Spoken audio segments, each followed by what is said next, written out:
Minesh computer academy के इस YouTube channel में आप सबका स्वागत है। और दोस्तों, आप सब जानते हैं कि हम जावा स्क्रिप्ट के वीडियोस देख रहे हैं। पिछला वीडियो जावा स्क्रिप्ट का इंट्रोडक्शन का था। जावा स्क्रिप्ट क्या है, जावा स्क्रिप्ट के फीचर क्या हैं और जावा स्क्रिप्ट का यूज क्या है, HTML, CSS और जावा स्क्रिप्ट में अंतर क्या है, ये सब चीजें हमने पिछले वीडियो में समझी है। अगर आपने पिछला वीडियो नहीं देखा हो तो आप पहले पिछला वीडियो देखें, तभी आपको जावा स्क्रिप्ट समझ में आएगी, क्योंकि आगे हम जावा स्क्रिप्ट में ही काम करेंगे किस तरीके से जावा स्क्रिप्ट का यूज किया जाता है। लेकिन वास्तव में जावा स्क्रिप्ट है क्या? अगर आपने पिछला वीडियो मेरा नहीं देखा हो तो पहले आप, मेरा निवेदन है कि पिछला वीडियो देखें। मैं एक के बाद एक वीडियो बनाता हूं आप लोगों के लिए, ताकि आप लोगों को कभी कोई समस्या ना आए और किसी चीज को समझने में आपको कोई प्रॉब्लम ना हो। तो इसलिए प्रथम मैंने HTML बताया, CSS बताया और अब जावा स्क्रिप्ट बता रहा हूं। तीनों चीजें आपके लिए बड़ी महत्वपूर्ण हैं। इसमें अब जावा स्क्रिप्ट समझने के बाद जावा स्क्रिप्ट में हम काम कैसे करते हैं और किस तरीके से जावा स्क्रिप्ट का यूज किया जाता है HTML के अंदर, वो चीजों का थोड़ा सा मैं आपको बताऊंगा कि जावा स्क्रिप्ट का यूज हम किस तरीके से करते हैं। जावा स्क्रिप्ट का सिंटैक्स क्या होता है? सिंटैक्स मतलब किस तरीके से, जैसे CSS का हम यूज HTML में करते थे तो उसके लिए सिलेक्टर होता था, उसके लिए प्रॉपर्टीज होती थी, उसके लिए वैल्यू होती थी और स्टाइल टैग का यूज करके करते थे। ये हम सब जानते हैं और अब जानने लगे हैं। इसी प्रकार जावा स्क्रिप्ट का सिंटैक्स क्या है और उसका यूज हम कैसे करेंगे, ये चीज आज के वीडियो में मैं आपको बताऊंगा। तो दोस्तों, आप यहाँ पे देखिए, स्क्रीन पर सामने देख रहे हैं इसका सिंटैक्स जो है और इसका कोड सामने स्क्रीन पर दिखाई दे रहा है। जावा स्क्रिप्ट में हम स्क्रिप्ट लिखते हैं, इसके लिए हम स्क्रिप्ट टैग का यूज करते हैं। जैसे आप यहाँ पे देख रहे हैं कि इसकी स्क्रिप्ट जो लिखी जाती है स्क्रिप्ट टैग में लिखी जाती है, इसका टैग HTML में यूज करते हैं। यहाँ पे स्क्रिप्ट नाम का टैग है, जैसे स्टाइल नाम का टैग होता था CSS में, वैसे ही जावा स्क्रिप्ट का यूज अगर हमें HTML में करना हो तो HTML में जावा स्क्रिप्ट का यूज कहीं भी कर सकते हैं। ये ऐसा आवश्यक नहीं है कि HTML में हेड सेक्शन में करें, बॉडी सेक्शन में करें या फुटर सेक्शन में करें। HTML के किसी भी भाग में हम जावा स्क्रिप्ट के कोड को लिख सकते हैं, कैलकुलेशन परफॉर्म कर सकते हैं। ये जो टैग है ये स्क्रिप्ट टैग है, जो कि जावा स्क्रिप्ट को लिखने के लिए, जावा स्क्रिप्ट में प्रोग्राम बनाने की हमें सुविधा देता है और इसी टैग का यूज करके हम जावा स्क्रिप्ट का कोई भी प्रोग्राम बना सकते हैं और कोई भी स्क्रिप्ट उसकी लिख सकते हैं। छोटा सा चीज यहाँ पे, छोटी सी चीज आपको दी गई है कि एक हेलो जावा स्क्रिप्ट वाई जावा स्क्रिप्ट करके एक सेंटेंस लिखा हुआ है और ये फर्स्ट प्रोग्राम है जो कि जावा स्क्रिप्ट का हम HTML के अंदर रन करके देखते हैं। तो कभी कभी क्वेश्चन पेपर में आता है कि जावा स्क्रिप्ट का हेलो जावा स्क्रिप्ट करके या एक कोई पहला प्रोग्राम जो है सिंपल साधारण प्रोग्राम रन करने की मेथड बताइए, किस तरीके से आप जावा स्क्रिप्ट का कोई प्रोग्राम रन कर सकते हैं, उसके लिए आप उसके स्टेप लिखिए या उसको समझाइए। इस तरीके से हमसे क्वेश्चन पूछे जाते हैं। तो आपको जावा स्क्रिप्ट का कोड लिखना आना चाहिए। जावा स्क्रिप्ट में किस तरीके से किसी मैसेज को प्रिंट करवाया जाता है, उसके लिए क्या कोड लिखना पड़ता है, वो चीज आपको प्रथम आनी चाहिए। उसके बाद उसके हायर लेवल की चीजों पे अपन चलेंगे कि किस तरीके से उसमें कैलकुलेशन किए जाते हैं, किस तरीके से वेरिएबल डिफाइन किए जाते हैं, किस तरीके से फंक्शन का यूज किया जाता है। दोस्तों, चूंकि ये हायर लेवल लैंग्वेज है, ऊप्स लैंग्वेज है, ऊप्स कॉन्सेप्ट पे काम करती है, तो जावा स्क्रिप्ट क्लाइंट साइड की लैंग्वेज है और हाई लेवल लैंग्वेज है, इसलिए इसका यूज बहुत ज्यादा होता है। तो इसमें सबसे प्रथम चीज जो है कि किस तरीके से स्क्रिप्ट लिखी जाती है, तो यहाँ पे स्क्रिप्ट टैग का यूज हम करेंगे। ये आप सामने स्क्रीन पे देख रहे हैं और स्क्रिप्ट टैग को बंद कर देंगे। यहाँ पे आप देख रहे होंगे कि डॉक्यूमेंट डॉट राइट ब्रैकेट के अंदर जो है इन्वर्टेड कोमा ब्रैकेट लगा है और ब्रैकेट के अंदर इन्वर्टेड कोमा के अंदर में कोई टेक्स्ट लिखा हुआ है, हेलो जावास्क्रिप्ट, वाई जावास्क्रिप्ट, और ब्रैकेट बंद है और लास्ट में सेमीकोलन लगा है। दोस्तों यहाँ पे डॉक्यूमेंट डॉट राइट जो है जावास्क्रिप्ट का एक इनबिल्ट फंक्शन है, प्रीडिफाइंड फंक्शन है। ये इसका मेन फंक्शन है जो इसके अंदर लिखे गए किसी भी मैसेज को, चाहे वो टेक्स्ट की इंफॉर्मेशन हो, टेक्स्ट बेस्ड हो, नंबर की इंफॉर्मेशन है, कोई भी जो चीज इसके अंदर लिखी जाती है इस फंक्शन के अंदर, उस चीज का आउटपुट स्क्रीन पे दिखा देता है। ये डॉक्यूमेंट डॉट राइट एक फंक्शन है, मुख्य फंक्शन है, जो कि स्क्रिप्ट में लिखी गई किसी भी चीज को, किसी भी जानकारी को जो इसके अंदर डाली जाती है, उस चीज का आउटपुट रिजल्ट में दिखा देता है। यहाँ पे हमारा फर्स्ट प्रोग्राम है, फर्स्ट कोड है, जिसके द्वारा हम चाहते हैं कि जावास्क्रिप्ट का कोई मैसेज हमारी स्क्रीन पर जब हम रन करें तो वो लिखा हुआ आना चाहिए।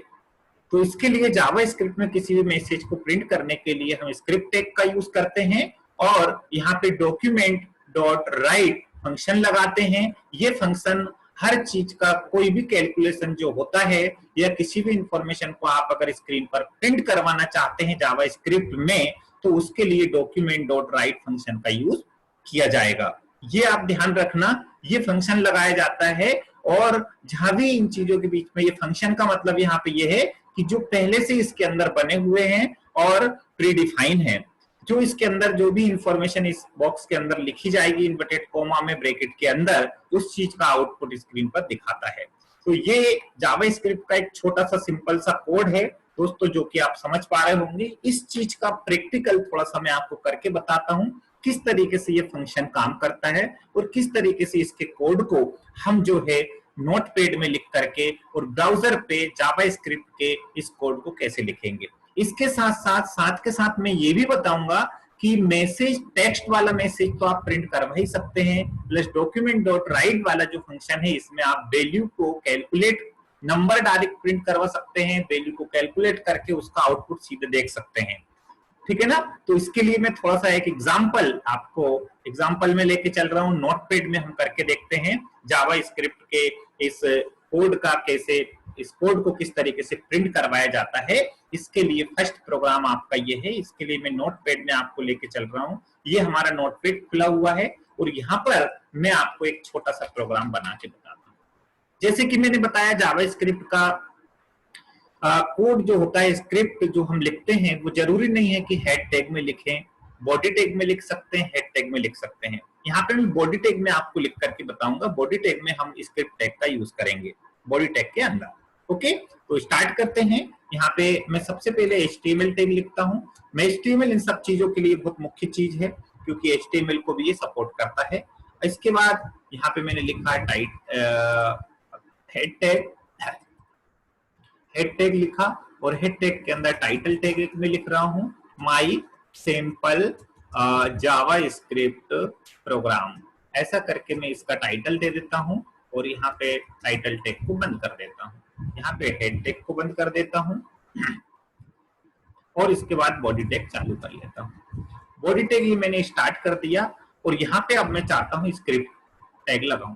स्क्रिप्ट लिखना चाहता हूँ, कोई भी इंफॉर्मेशन प्रिंट करवाना चाहता हूँ, तो यहाँ पे स्क्रिप्ट टैग लिखा और वही चीज जो है यहाँ पे मैं दोहरा रहा हूँ। दोस्तों, जावास्क्रिप्ट का कोड लिखने के लिए हमें स्क्रिप्ट टैग का यूज करना पड़ेगा।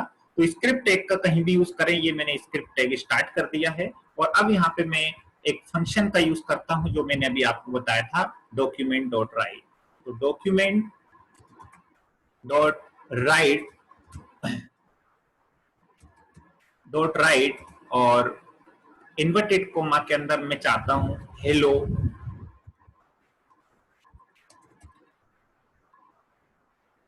जावास्क्रिप्ट,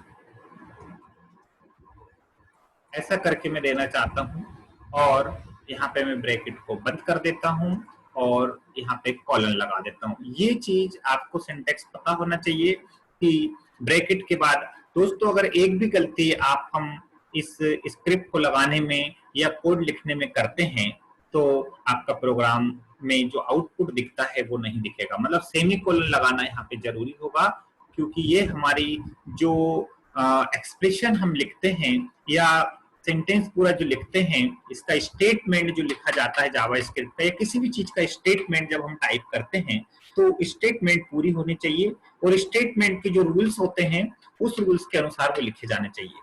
जावास्क्रिप्ट में यहाँ पे हमने फर्स्ट प्रोग्राम लिया है, और इसके अंदर हमने डॉक्यूमेंट डॉट राइट फंक्शन के अंदर हेलो जावास्क्रिप्ट में प्रिंट करवाना चाहता हूँ, और स्क्रिप्ट टैग को बंद कर देता हूँ। आपको पता ही है कि जो टैग स्टार्ट होता है उसे बंद भी करना पड़ता है। ये स्क्रिप्ट टैग हमारा लिखा गया, सिंपल कोड में लिख के बता रहा हूँ कि पहला आपको समझ में आना चाहिए कि किस तरीके से हम स्क्रिप्ट लिखते हैं और किस तरीके से किसी चीज को प्रिंट करवाते हैं। यहाँ पे मैं अगला जो है हेड टैग यहाँ पे मैं बॉडी टैग बंद कर देता हूँ।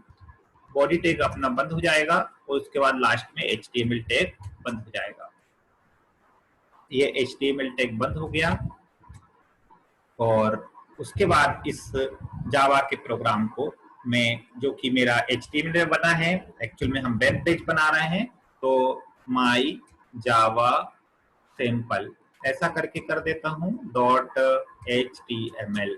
इस तरीके से मैं प्रोग्राम का नाम दे देता हूँ, इसको सेव कर दिया। अब अगर आप देखोगे यहाँ पे तो आपको इस जगह पे मैं यहाँ पे इसके ब्राउजर में ओपन कर लेता हूँ इस फाइल को, और आपको दिखाई देगा कि जावा स्क्रिप्ट माई जावा सैंपल। ओके, यहाँ पे आपको दिखाई दे रहा है जावा सैंपल। ओपन किया तो आप देखिए केवल हेलो जावा स्क्रिप्ट ये आपको लिखा हुआ आ गया। यहाँ पे मेरा उद्देश्य इतना है, ये चीज रन हो गई हमारी। HTML के अंदर मैंने स्क्रिप्ट लगाई, स्क्रिप्ट में मैंने फंक्शन के अंदर हेलो जावा स्क्रिप्ट लिखा, मेरा फर्स्ट प्रोग्राम रन होके दिखाई दे रहा है, आप अगर यहाँ पे देख पा रहे हैं तो क्लियर है। यहाँ पे कोई सजावट अजावट मैंने कुछ भी नहीं किया, केवल सिंपल एक वेब पेज बनाया HTML में, और उसके अंदर जावा स्क्रिप्ट की एक फंक्शन के अंदर एक टेक्स्ट लिखा कि किस तरीके से जावा स्क्रिप्ट को लिखते हैं। तो बड़ा ही आसान है, कठिन नहीं है। आगे कैलकुलेशन कैसे करते हैं, किस तरीके से फंक्शन लगाते हैं, बहुत सारे फंक्शन इसके अंदर लगते हैं, कई सारे वेरिएबल्स का यूज होता है, कई सारे ऑपरेशंस इसके अंदर होते हैं। तो इसके लिए किस तरीके से लॉजिक वगैरह लगाने का हम काम करते हैं, ये हमारी आगे की बात है। जावास्क्रिप्ट में कई सारे काम हम आगे करेंगे। प्रथम चीज हमें समझना ये था कि हम जावास्क्रिप्ट का कोड कैसे लिखते हैं और उसे रन कैसे करते हैं। तो उम्मीद है ये चीज आपको समझ में आ गई होगी कि जावास्क्रिप्ट के टेक्स्ट को कैसे लिखा जाता है। मैं थोड़ा सा यहाँ पे चेंज कर रहा हूँ, इस टेक्स्ट की जगह पे आप कोई वैल्यू भी यहाँ ले सकते हैं। इस फंक्शन के अंदर जो राइट वाला फंक्शन लिखा है, इसके अंदर अगर मैं बोल दूं कि 12 प्लस में प्लस का निशान लगाया और मैंने 34 लिखा, तो यहाँ पे मैंने जो लिखा है उस चीज को मैं सेव कर देता हूँ। मैंने आपको बताया था कि ये टेक्स्ट पे काम भी करता है, जावास्क्रिप्ट कैलकुलेशन का काम भी करता है, और जो भी परफॉर्मेंस लॉजिक वगैरह लगाते हैं वो सारे ऑपरेशन के काम करता है। HTML 2+2b ये 12 प्लस 34 मैंने किया है। इस चीज को अगर आप सेव करोगे और सेव करके जब इसका आउटपुट मैं यहाँ पे देखूंगा तो मेरे को 46 आंसर यहाँ पे मिल रहा है। दोस्तों जो 46 आंसर मिल रहा है, इसका मतलब ये है कि जावास्क्रिप्ट में कैलकुलेशन हुआ। ये छोटा सा कैलकुलेशन है, इस प्रकार का कैलकुलेशन HTML में हम नहीं कर सकते। HTML में क्षमता नहीं है कि वो कैलकुलेशन कर दे, क्योंकि वो स्टैटिक लैंग्वेज है।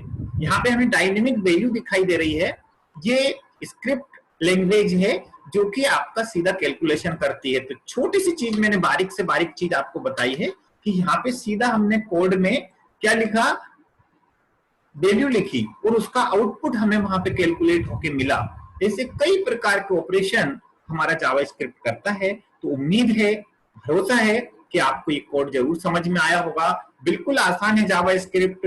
DCA एवं PGDCA सेकेंड सेमेस्टर में जावास्क्रिप्ट दोनों DCA PGDCA दोनों के लिए ही, दोनों प्रकार के स्टूडेंट के लिए बहुत आवश्यक है। इसलिए दोनों प्रकार के स्टूडेंट, मतलब आपका DCA वाले स्टूडेंट और PGDCA वाले स्टूडेंट ये वीडियो जरूर देखें, पूरा देखें, और जावास्क्रिप्ट के एक एक वीडियो को ध्यान से समझें। और अगर आपको समझ में कोई प्रकार की चीज समस्या आए तो आप कमेंट बॉक्स में कमेंट जरूर लिखें ताकि मैं उसको और अच्छे से समझ सकूं और आपको ये चीजें समझ में आ सके। आज का वीडियो यहीं तक, और अगला वीडियो में अगला बनाऊंगा, जावा स्क्रिप्ट के अलग अलग वीडियो बनाऊंगा जिससे एक एक चीजें आपको समझ में आएंगी। Thank you very much.